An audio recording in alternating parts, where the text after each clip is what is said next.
Olá, bom dia, paz do Senhor. Hoje, dia 21 de abril, quarta-feira, que o Senhor te abençoe, que o Senhor se derrame sobre a tua vida, sobre a tua casa, sobre a tua família, sobre os teus queridos, em nome de Jesus. Estamos lendo sempre a palavra do Senhor, colocando a palavra do Senhor sempre em primeiríssimo lugar na nossa vida, na nossa maneira de ser, de pensar, de meditar, e depois nós falamos alguma coisa sobre a palavra, e depois nós oramos pela nossa família, pela nossa casa e pelo nosso país. Estamos no nosso 10º dia de jejum, jejuando pelo Senhor, para oficiarmos a nossa vida diante do Senhor, nos derramarmos diante do Senhor, saber o que o Senhor tem para nós. Engraçado isso, né? Geralmente, alguns de nós aprendemos que o jejum é para que nós busquemos algo, um benefício, né? Mas o maior benefício já foi estabelecido, que é a salvação em Jesus Cristo.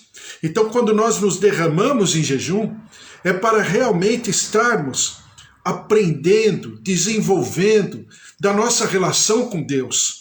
Então, quando você percebe que Jesus vai, né? Mateus capítulo 3, depois Mateus capítulo 4, que Jesus, após ter sido batizado nas águas, ele é impelido pelo Espírito Santo para ser levado ao deserto, para ser tentado. Veja qual é a importância do jejum nesse aspecto. Por quê? Porque era para que Jesus, no seu agora chamado, pudesse ser estabelecido e estabelecer também toda a largura, profundidade, né, o comprimento do seu chamado, da sua constituição, e ao mesmo tempo ser aferido. Aferido como? Na tentação. Por quê? Porque a Bíblia fala que Deus não tenta ninguém, e de ninguém é tentado.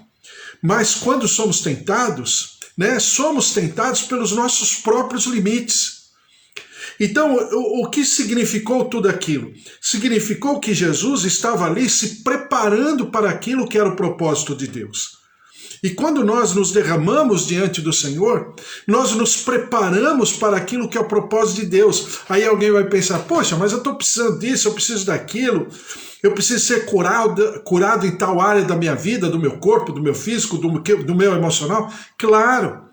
Então, quando você está em jejum, você expõe tudo isso diante do Senhor, lógico, falando da tua necessidade, da tua particularidade, com certeza. Ninguém está falando para não fazer. Mas com princípios. Eu me coloco diante do Senhor, me derramo diante do altar do Senhor, como Jesus fez no Getsêmani. Pai, se for possível, afasta de mim esse cálice. Em outras palavras, Senhor, eu preciso viver o teu propósito, mas no meu limite, eu não quero. O meu limite é não tomar esse cálice. Aí depois Jesus completa, mas que seja feita a tua vontade. É exatamente esse ambiente que eu tenho que criar no meu jejum. As benesses, os benefícios virão como sinais proféticos, como diz lá em Isaías 58. E também Jesus falando aos discípulos, e esses sinais seguirão a todos que crerem. E a gente percebe que as pessoas, e até mesmo a gente, quantas vezes a gente jejuou por alguma coisa específica, né, na nossa necessidade, colocando a nossa necessidade como principal. Isso é um erro teológico, é um erro doutrinário bíblico. Por quê? Porque não é assim que a nossa relação com Deus funciona. E eu quero falar bem a respeito hoje. Eu vou só pontuar o que nós estamos lendo.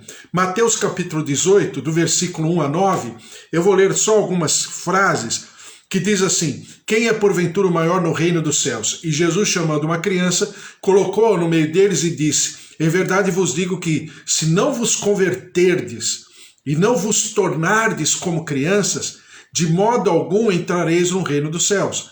Portanto, aquele que se humilhar como esta criança, esse é o maior no reino dos céus.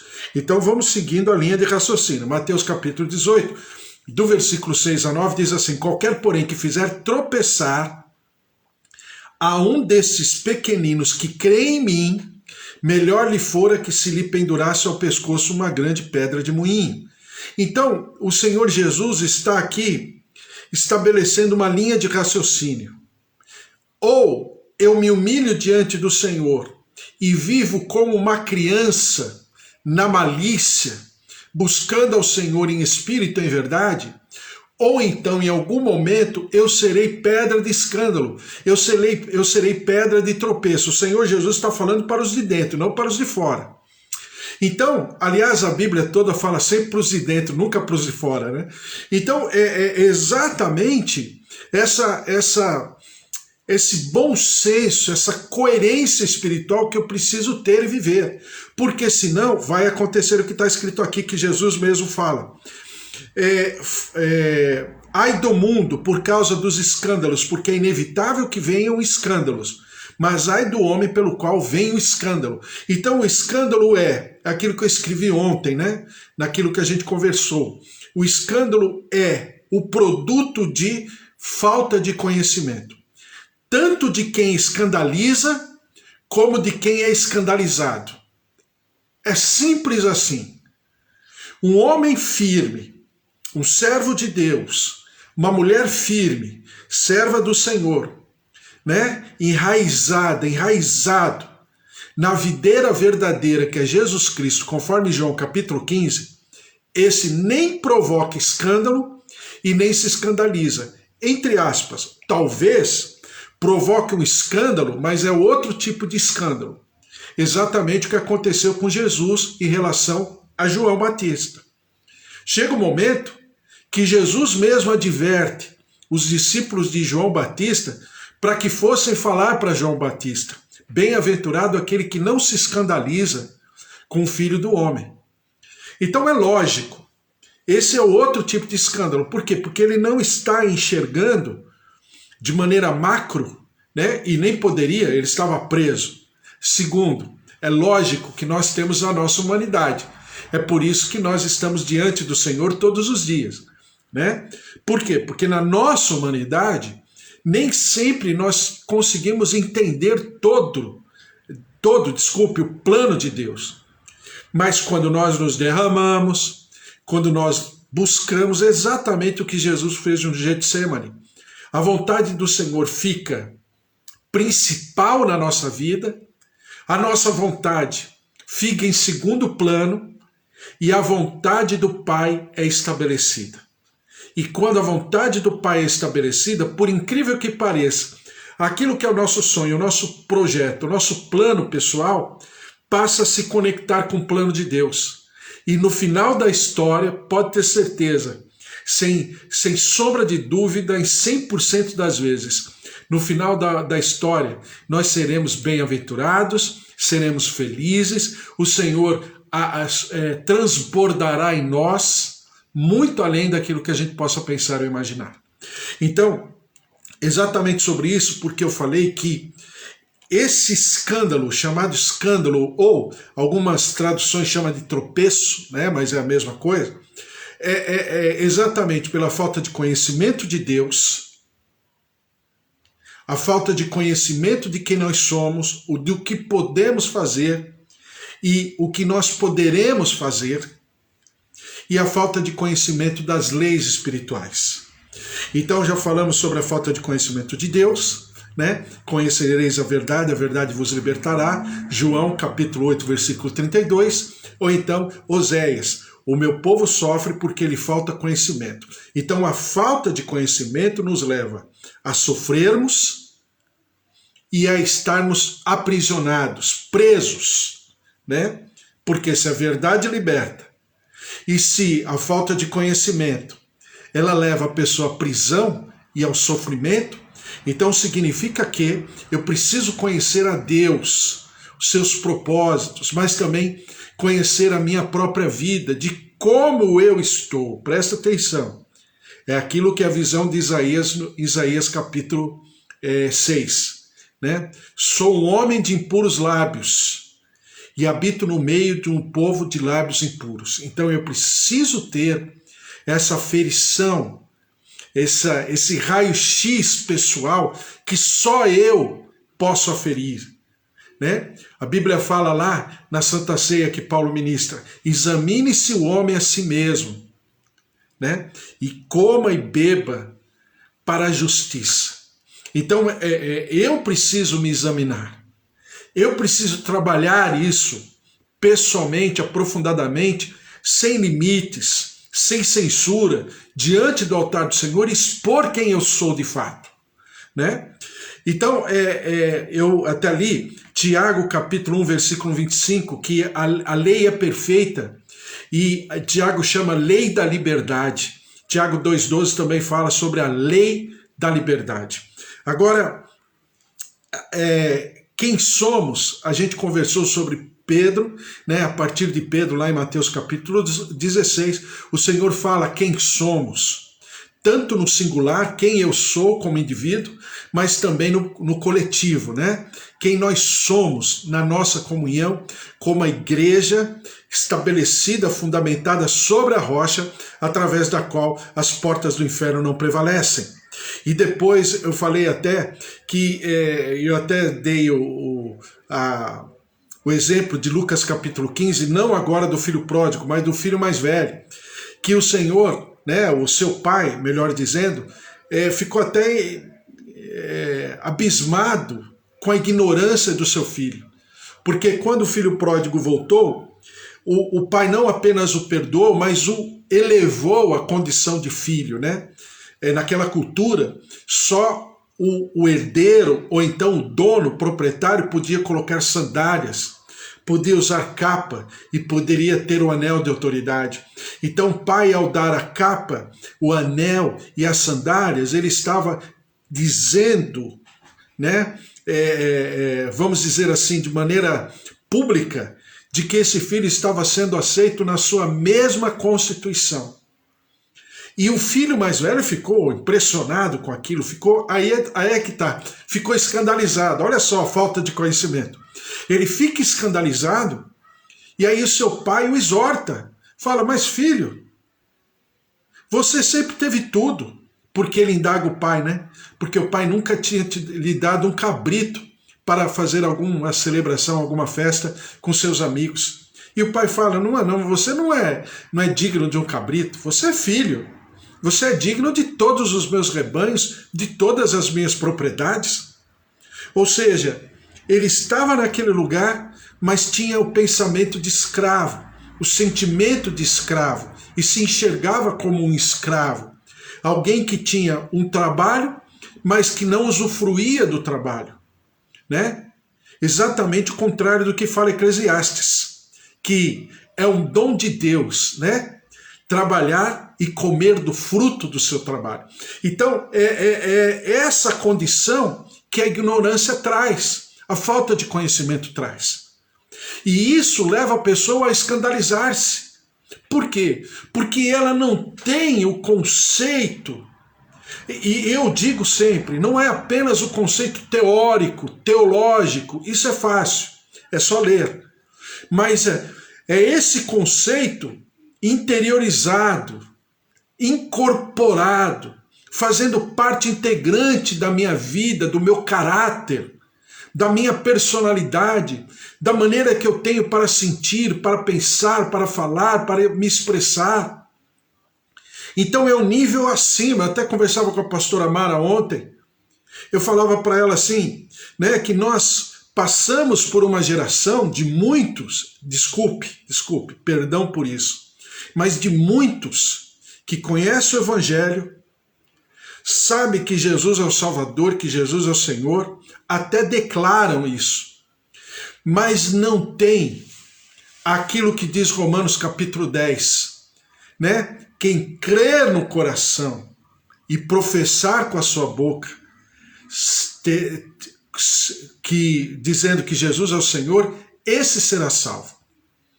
E nem sempre a pessoa tem isso interiorizada, ela tem isso racionalmente falando. É até uma coisa óbvia, né? Se eu não aceitar Jesus, se eu não tê-lo como meu Salvador, eu vou para o inferno. Então é uma questão até de inteligência, com certeza. Mas isso precisa transpor a minha inteligência. Isso precisa fazer parte integrante do meu caráter, do meu sentimento, né, dos meus propósitos. E, dando continuidade, a falta de conhecimento, falei da falta de conhecimento de Deus, a falta de conhecimento de quem nós somos, o que nós temos e como estamos e o que nós temos hoje, né? Já falei, segundo, e agora em terceiro lugar, a falta de conhecimento das leis espirituais. Por quê? Porque a falta de conhecimento das leis espirituais leva-nos ao escândalo também. Não apenas a escandalizarmos, mas também a ficarmos escandalizados. Presta atenção. Levítico 5,17 diz assim: se alguma pessoa pecar e fizer contra algum de todos os mandamentos do Senhor aquilo que se não deve fazer, ainda que o não soubesse, contudo será culpado e levará a sua iniquidade. Então presta atenção, na lógica de Deus, aquele que peca por ignorância continua sendo pecado do mesmo jeito. E olha, dando continuidade a essa linha de raciocínio, Levítico, Números fala a respeito, a Bíblia até, o Senhor prescreve oferta pela ignorância. Então a pessoa pecou contra alguma lei do Senhor, ela não sabia que havia pecado, mais tarde ela fica sabendo, então ela oferece a oferta pela ignorância, por não saber. Mas isso, na lógica, né, vamos dizer, na aferição divina, é pecado. Por quê? Porque a gente precisa mudar um pouquinho a nossa lógica sobre isso, porque muitos dizem sobre essa passagem de Atos capítulo 17, versículo 30, né? Que é quando Paulo vai conversar no Areópago, né? Então diz aqui, Atos 17, versículo 30. Ora, não levou Deus em conta os tempos da ignorância. A gente sempre fala isso. Deus não leva em conta os tempos da ignorância. Só que tem a continuidade do versículo. Essa é a metade do versículo. Diz assim: agora, porém, notifica aos homens que todos, em toda parte, se arrependam. Então o que Paulo está falando? Então notifica, né? Que existiu o pecado pela ignorância. Notificar para quê? Para que não peque mais. Ou seja, se eu pequei pela ignorância, eu preciso buscar entendimento no Senhor para que eu não peque mais. Lembre-se o que fala em Oséias 4. O meu povo sofre porque lhe falta o conhecimento. Então, o resultado, né, da falta de entendimento a respeito das coisas de Deus me leva ao sofrimento. Isso não vai, né, amenizar o meu sofrimento porque eu não conheço. Mas então eu preciso buscar o conhecimento. A Bíblia fala no versículo 31 de Atos 17: porquanto estabeleceu um dia em que há de julgar o mundo com justiça, por meio de um varão que destinou e acreditou diante de todos, ressuscitando dentre os mortos. Então, e Paulo fala que esse pecado pela ignorância será julgado também, né, pelo Senhor lá no trono branco, naquele dia, como diz Isaías, no dia da vingança do Senhor. Então, você tem o quê? Você tem essa lógica, essa lente de Deus a respeito da ignorância. E veja só, esse exemplo, porque o exemplo, é por isso que eu sempre falo que o Antigo Testamento ilustra o Novo Testamento, né? Então vamos ao exemplo. Eu vou ler Gênesis capítulo 20, versículo 1, que diz assim: partindo Abraão dali para a terra do Neguebe, habitou entre Cádiz e Sur, e morou em Gerar. Disse Abraão de Sara, sua mulher: ela é minha irmã. Assim, pois, Abimeleque, rei de Gerar, mandou buscá-la. Abraão falou que Sara era sua irmã, né? Só para você entender, Abimeleque é da cultura e da região mais, vamos chamar assim, mais árabe. Enquanto Abraão e Sara são de, vamos dizer assim, ainda que sejam os pais, mas eles têm uma um biotipo, né, judeu, hebraico, hebreu. Então a mulher hebreia, ela tem a sua configuração diferente da mulher árabe. A mulher árabe é mais franzina, é mais retilínea, né? A mulher judia, ela é mais curvilínea, entendeu? Entendeu? Então, para o árabe, a mulher curvilínea, e o árabe tem um ditado popular que até os dias de hoje, a mulher para ele tem que encher a cama. Então é a maneira que ele enxerga a beleza, é diferente. Então quando Abimeleque viu Sara, é lógico que Abimeleque desejou Sara. E Abraão, para não ser destruído, o que ele disse para não ser morto por causa de Sara, que era uma mulher vistosa, uma mulher bonita, o que ele fala? Olha, Sara é minha irmã. Ele mentiu? Na totalidade não, porque Sara realmente era sua meia-irmã naquele momento, né? Mas, aos olhos de Deus, ele mentiu. Aí diz aqui assim, Deus, porém, veio a Abimeleque, em sonhos de noite lhe disse, vai ser punido de morte por causa da mulher que tomaste, porque ela tem marido. Ora, Abimeleque ainda não a havia possuído, por isso disse, Senhor, matarás até uma nação inocente? O Senhor havia fechado a madre de todas as mulheres de Abimeleque e de todo o reino. Não foi ele mesmo que me disse, é minha irmã? E ela também me disse, ele é meu irmão? Com sinceridade de coração e na minha inocência fui que eu fiz isso. Respondeu-lhe Deus em sonho, bem sei que com sinceridade de coração fizeste isso. Daí o ter impedido eu de pecares contra mim e não te permiti que a tocasses. Agora, pois, restitui a mulher a seu marido, pois ele é profeta, e intercederá por ti, e viverás. Se, porém, não lhe restituíres, sabe que certamente morrerás, tu e tudo que é teu. Levantou-se Abimeleque de madrugada, chamou todos os seus servos e lhes contou todas essas coisas. E os homens ficaram muito atemorizados. Então chamou Abimeleque a Abraão e lhe disse, que é isso que nos fizeste? Em que pequei contra ti para trazeres tamanho pecado sobre mim e sobre o meu reino? Tu me fizeste o que não se deve fazer. Então veja só, eu estou dando risada pela história, é até engraçada, mas você perceba, o nosso Deus, eu sempre falo para você, né? O nosso Deus é um ser bem-humorado, a alegria, né? Faz parte do caráter de Deus, a alegria integra o caráter de Deus, então Deus é um ser bem-humorado, risonho, alegre, feliz. Então você percebe o quê? Que Abimeleque, ele estava cometendo um pecado por ignorância? Com certeza. Ele sofreria os resultados desse pecado? Evidentemente. Veja, como eu sempre falo para você, nós precisamos ter fé no caráter de Deus. Quando eu tenho fé no caráter de Deus, eu estou de maneira profunda pulando alguns patamares, até mesmo, né, vamos chamar assim, de sofrimento por causa disso. Então, o caráter de Deus é dessa maneira. Pecado é pecado de todo jeito.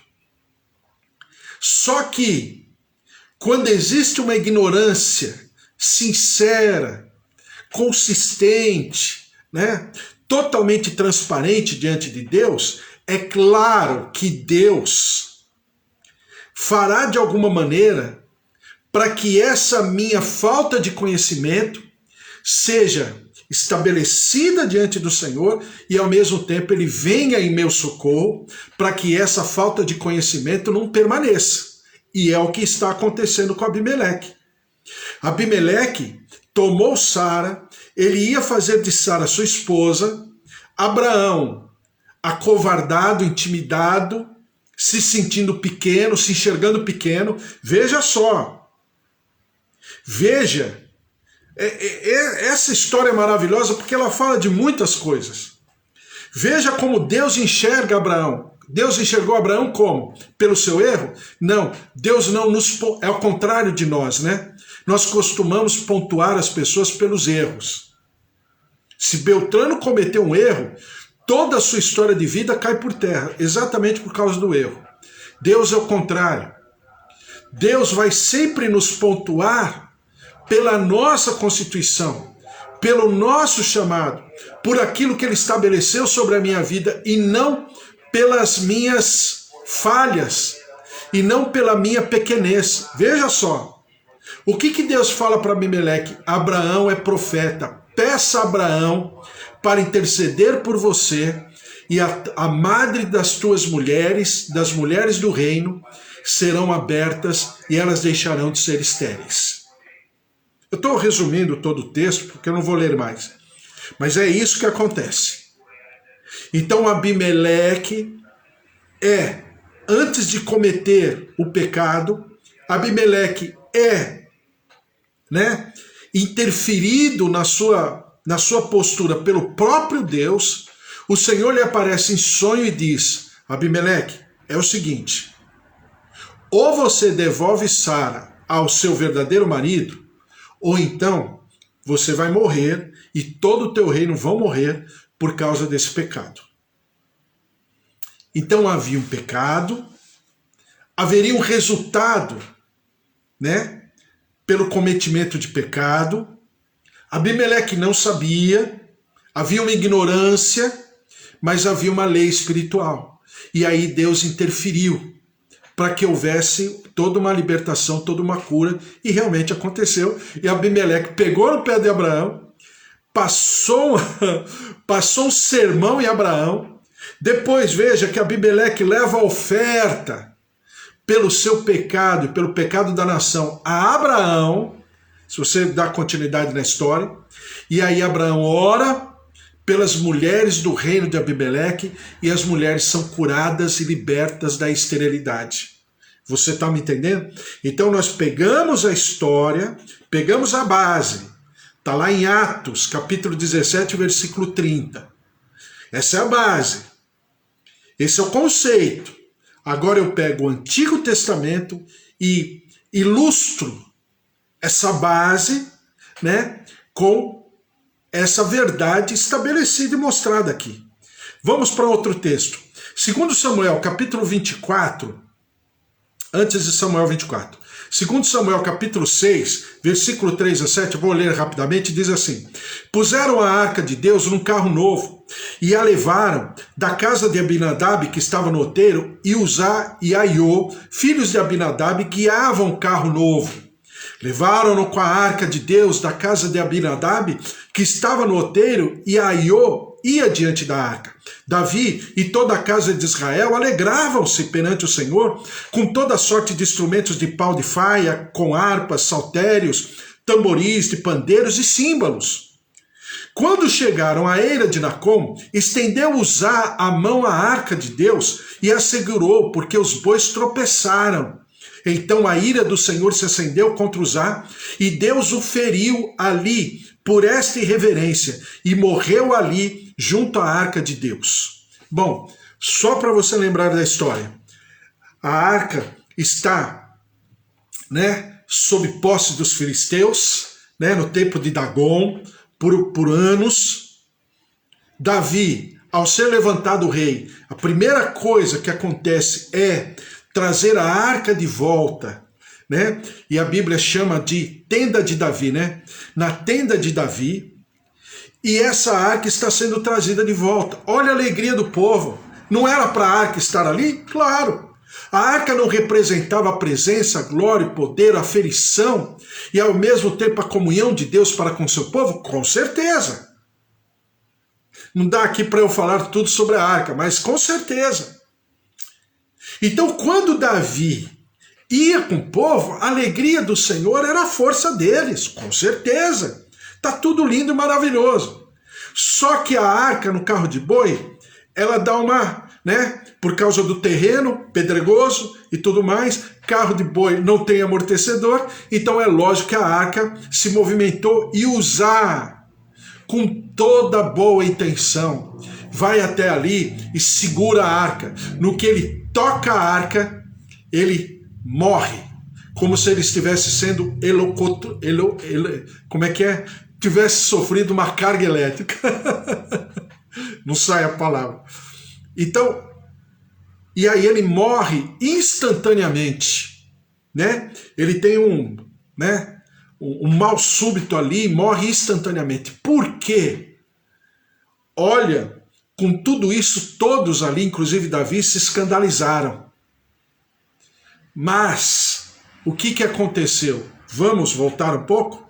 Em Números capítulo 7, do versículo 6 a 7, também não vou ler, não vai dar tempo, mas diz o seguinte, que havia toda uma regra para carregar a arca, e tudo que fazia parte do templo, naquela época do tabernáculo, tudo que fazia parte do tabernáculo tinha toda uma, vamos dizer, um manual de procedimentos, né?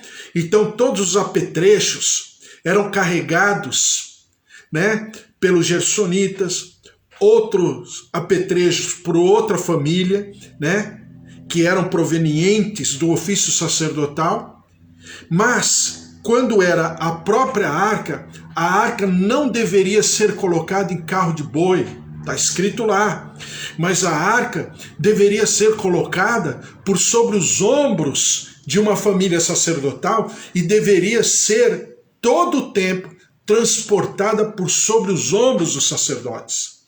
Deus não queria que a arca fosse tocada por ninguém e principalmente fosse colocada em qualquer transporte, mas era para ser carregada no ombro, ou seja, havia uma lei.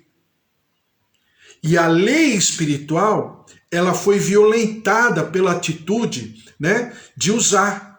E Uzá morreu. E escandalizou a todos. Por quê? Por falta de conhecimento. Veja só como a palavra de Deus ela é maravilhosa, ela nos ensina tudo. E nós aprendemos de Deus com isso.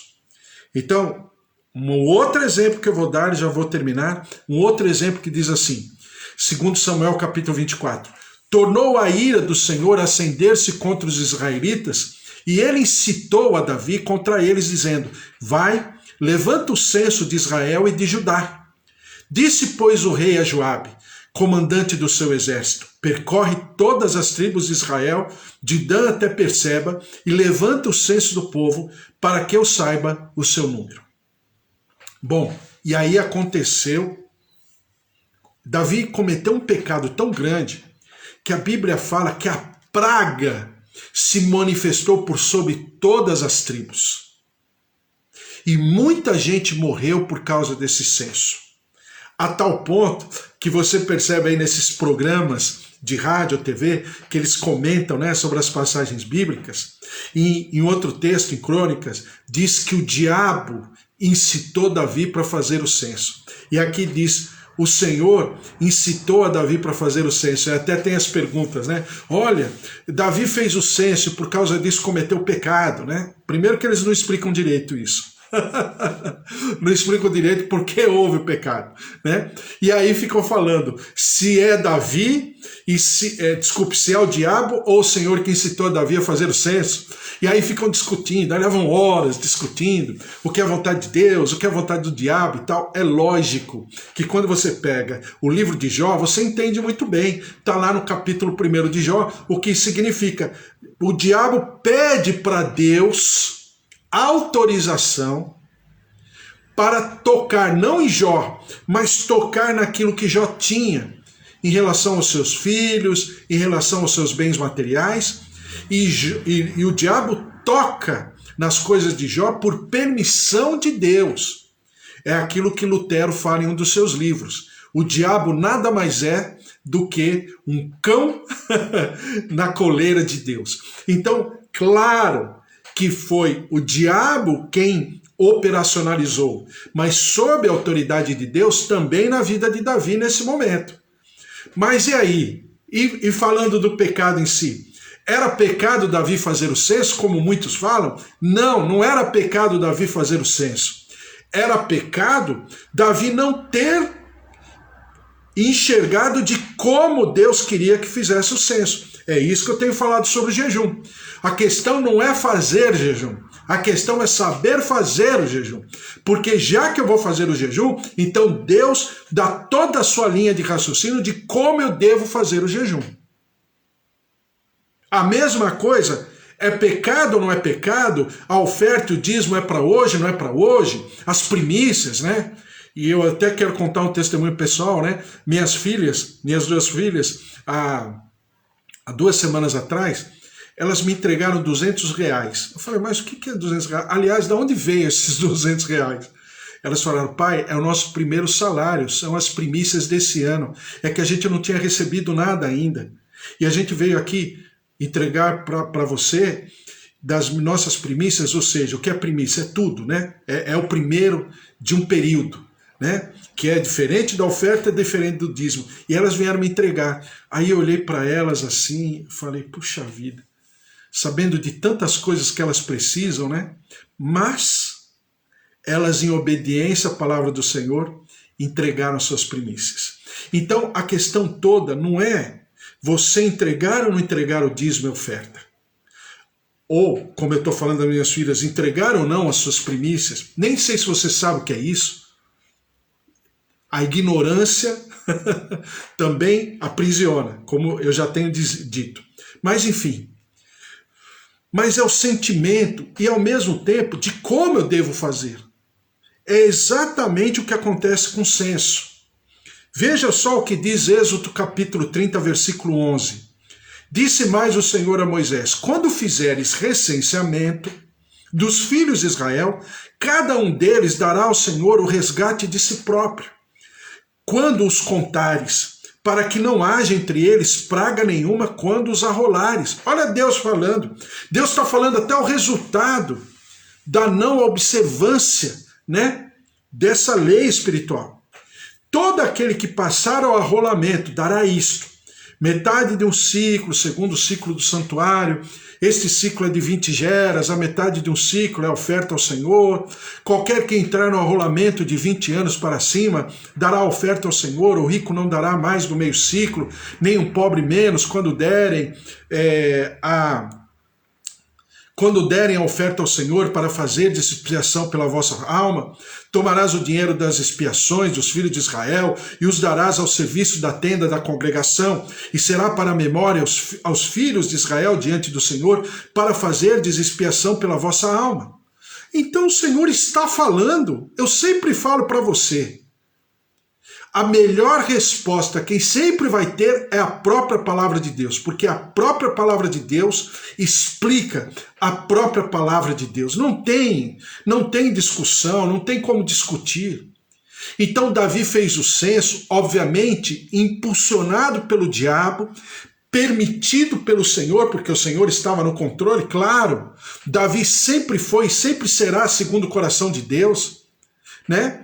Mas Davi comete um erro, não em fazer o censo, mas ao fazer o censo, não observar de como ele deveria fazer o censo para contar os seus soldados, porque ele estava preocupado com uma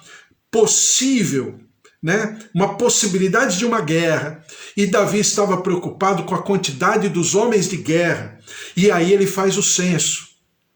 Não foi errado ele ter feito o censo.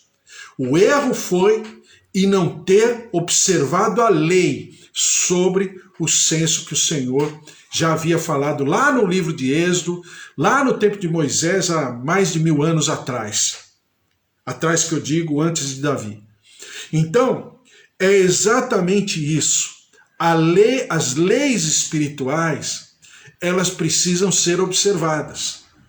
Quer você queira ou não, né? Quando as pessoas têm um relacionamento de casamento, por exemplo, existem, desculpe falar assim, mas você vai me entender, existem leis espirituais entre o casal, que ele se propõe a praticar como uma comunhão deles, na sua singularidade, no seu cotidiano, no seu dia a dia.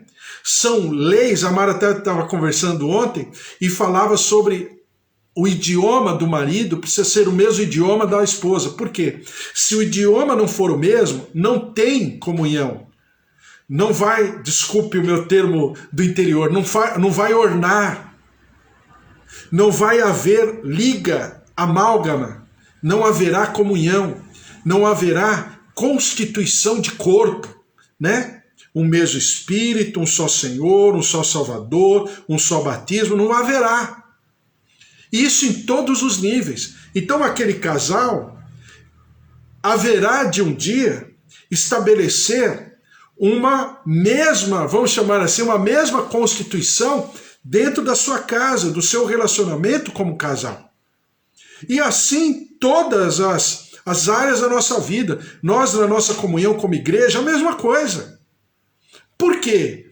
Porque essas regras farão parte integrante da nossa própria saúde. E é natural, é normal que isso aconteça. A sociedade também é regida por regras, né? Ninguém pode fazer qualquer coisa no âmbito coletivo. Por quê? Porque eu não posso fazer algo que infringirá a liberdade do outro, daquele meu par, daquele meu co-cidadão. Seja no município, seja no bairro, seja na rua, seja na cidade, seja no estado, seja num país. Então é necessário uma carta magna para que haja uma convivência em comunidade, em coletivo, com certeza. Para que, né, essas situações norteiem o modo de vida. Exatamente o que o Senhor faz a respeito da sua lei, da lei de Moisés, das 613, né? Dos 613 estatutos da lei de Moisés. Claro que quando é cerimonial, já falei para você, a lei cerimonial ela já foi observada e já foi cumprida em Jesus Cristo.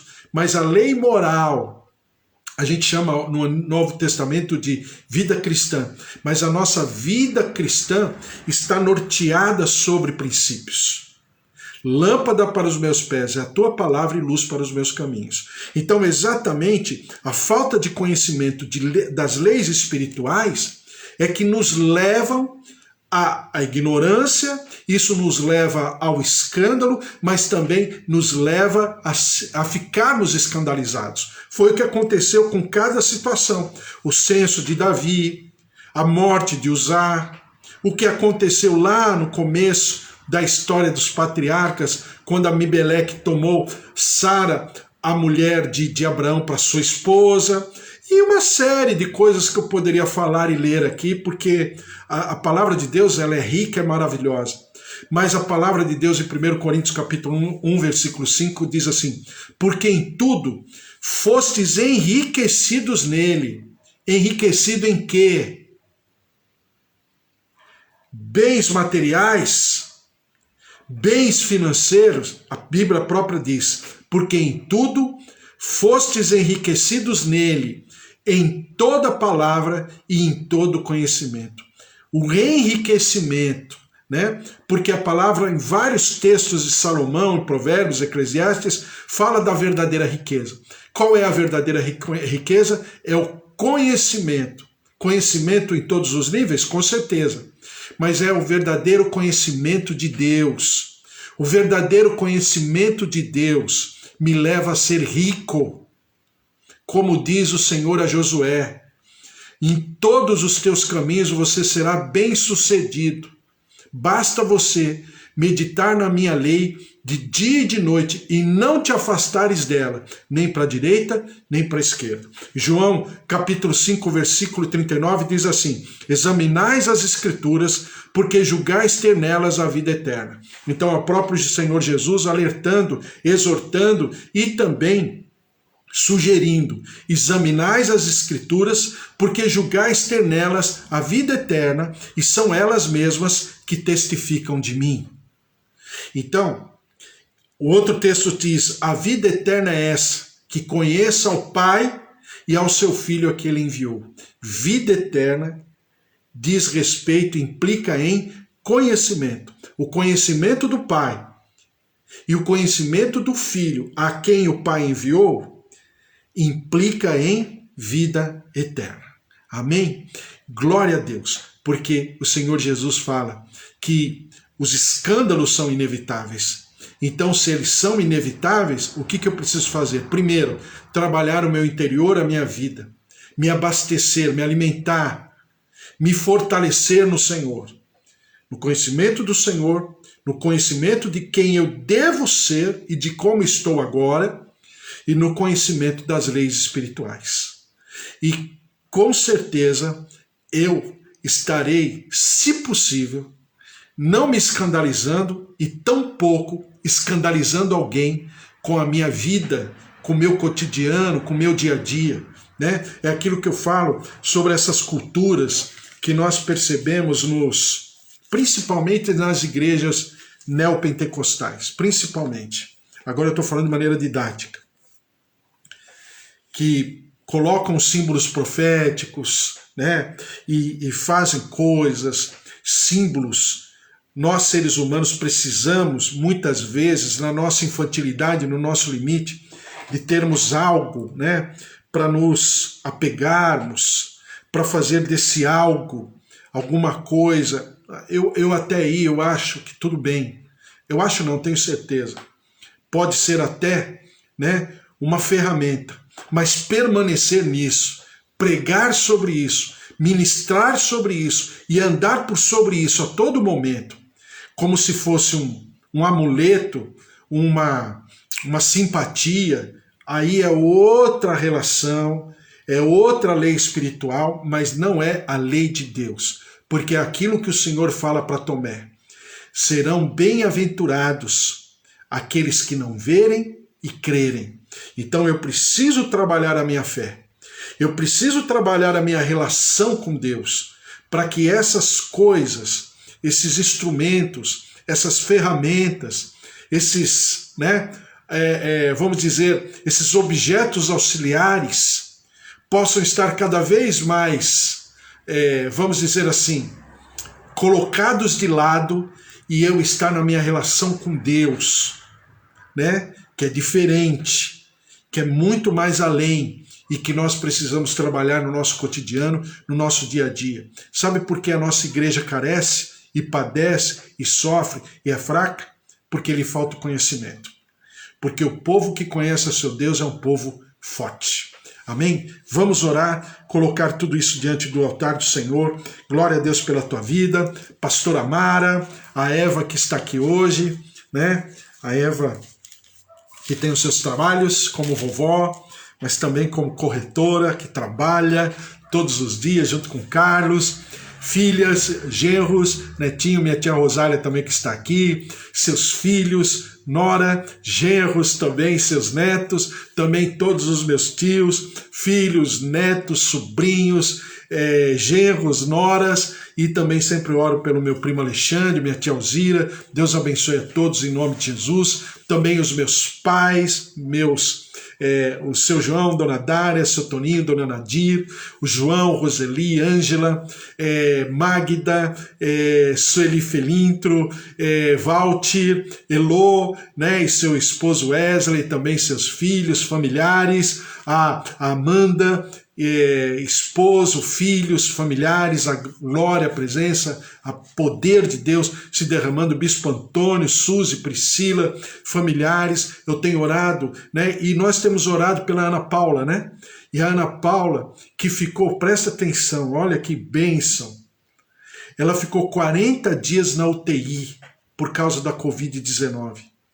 Por muitas vezes, né, durante todo esse período, foi dito que ela não permaneceria, né, pela fragilidade do seu organismo, por causa do acometimento da Covid-19, e muitas coisas aconteceram. Eu falei para você, né, ela tem 4 filhos, ela é a única, né, é o único sustento dos seus filhos, ela cria os seus filhos sozinha, e um dos seus filhos é especial. E, né, mas ontem ou antes de ontem, ela teve alta, saiu do hospital, claro, com tudo aquilo que é o residual dos sintomas, né? Claro, mas ela já saiu do hospital. Ao Senhor todo louvor, toda honra e toda glória. Então nós estamos orando pelos nossos familiares, pelos nossos queridos, essa Covid-19, né? Tantos, eu tenho falado para você do Marco, que também já saiu do hospital, a dona Maria Helena, que ainda está na UTI, sob tratamento de equipamentos, de aparelhos. Também estamos orando pela pastora Nadir, e também estamos orando por vários familiares nossos, a mãe do Carlão, com 92 anos, que está no hospital, também com Covid-19, estamos colocando diante do altar do Senhor nossos familiares, nossos queridos, a glória, a graça, a presença, o poder de Deus visitando os nossos queridos, e sempre nós daremos ao Senhor todo louvor, toda honra e toda glória em nome de Jesus. Vamos orar. Senhor, nosso Deus, nosso Pai, nós colocamos mais um dia na Tua presença, te louvando, Senhor, por essa quarta-feira, porque é o dia que o Senhor tornou realidade. Então nós oferecemos, nós devolvemos na Tua presença, no Teu altar, nossa vida, o nosso respirar, o nosso falar. Senhor, que nós conheçamos como é bom ler a Tua palavra, como é bom, ó Deus, ainda no período da manhã, pensarmos, meditarmos. Isso é enriquecedor, isso é maravilhoso, isso nos levará, ó Deus, à maturidade, à soberania, ó Deus, à sobriedade, ao entendimento, à alimentação da nossa inteligência emocional, da nossa capacidade espiritual. Por isso, ó Senhor, que o Senhor nos dê sempre, ó Deus, que o Senhor abra esse espaço na Tua misericórdia, para nós aprendermos o Senhor, e que não fique apenas na teoria. Espírito Santo, nós colocamos tudo isso diante do Teu altar, para que o Senhor grave no nosso coração, grave no nosso interior, grave na nossa mente, nos nossos sentimentos, na nossa constituição, e nós possamos entender a Tua palavra, nós possamos nos derramar diante da Tua palavra, e nós daremos sempre ao Senhor todo louvor, toda honra e toda glória. Derrama-te, ó Deus, sobre os Teus servos que estão aqui, nossos familiares, nossos queridos. Nós repreendemos a Covid-19, nós repreendemos essa infecção, nós repreendemos esse vírus da nossa casa, da nossa família, dos nossos queridos. Senhor, levanta, coloca o Teu poder, move-te dos céus, visitando com cura, com saúde, tonificando, fortalecendo o organismo, veias, artérias, coração, pulmões, pâncreas, fígado, Senhor, rins, circulação sanguínea, oxigenação. Senhor, em nome de Jesus, saturação, derrama-te, move-te, ó Deus, curando, visitando, libertando. Traz, ó Deus, da Tua cura, tendões, nervos, coluna, ciático. Mova-te, ó Deus, sobre nós, em nosso favor. Cura ouvidos, tireoide, olhos. Move-te dos céus, e nós daremos sempre ao Senhor todo louvor, toda honra e toda glória. Derrama-te, ó Deus, sobre o nosso país. Tem misericórdia. Senhor, Deus de maravilhas, são famílias, milhares de famílias enlutadas, desesperadas, impotentes, desassistidas, solitárias. Senhor, em nome de Jesus, tem misericórdia da nossa terra. Senhor, perdoa o nosso pecado, como eu tenho falado aqui, o nosso pecado da ignorância, de não conhecermos ao Senhor verdadeiro, de não termos uma relação pessoal profunda com Jesus Cristo, talvez até conhecermos numa certa proporção, mas que não traz efetividade, que não é eficaz em nós mesmos. Por isso, Senhor, nós te pedimos perdão, perdão pela nossa ignorância, perdão pela nossa falta de conhecimento. Derrama-te, ó Deus, faça o bem, nós te clamamos, sobre a nossa terra. Cura-nos, liberta-nos, ó Deus, dessa maldição da terra, dessa situação toda. Sara a nossa terra, e nós daremos sempre ao Senhor todo louvor, toda honra e toda glória, em nome de Jesus. Ó Deus, que nós tenhamos um dia maravilhoso, um dia feliz, Um dia especial, porque o Senhor está na direção da nossa vida. E nós estamos derramados diante do Senhor, para o louvor e para a glória do teu nome, em nome de Jesus. Amém. Amém? Glória a Deus, que o amor do Deus Pai Todo-Poderoso, que fez o céu e a terra, as ricas consolações do Espírito Santo da promessa, estejam sobre a tua vida, a tua casa, a tua família, porque se Deus é por nós, quem será contra nós? O Senhor é o nosso pastor e de nada nós teremos falta. Um beijo para você, até amanhã, fique na paz, amanhã às 10 horas, quinta-feira, amanhã às 10 horas. Estamos no nosso 10º dia de jejum, hein? Ao Senhor todo louvor, toda honra e toda glória. Um beijo, tchau, tchau.